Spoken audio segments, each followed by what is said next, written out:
নমস্কার বন্ধুরা, চলে এলো কে রয় রঙ্গ বতীময় মহিলা হয়ে গেল বাঁধাকপি, গেল তেল ছেড়ে, উড়ে গেল ঘি বন্ধু, কেমন লাগবে খেতে।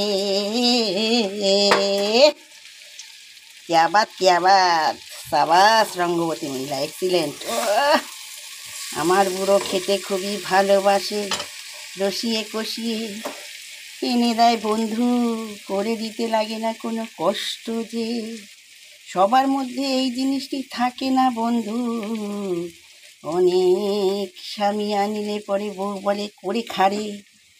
একদম কমপ্লিট হয়ে গেল বন্ধুরা, চলুন বলবে করে খারে, পারুম না তোর তোষদার করতে, কিন্তু ওর জন্যই আমি, আমার জন্যই স্বামী, इसलिए तो करता है আমি আমি আমি।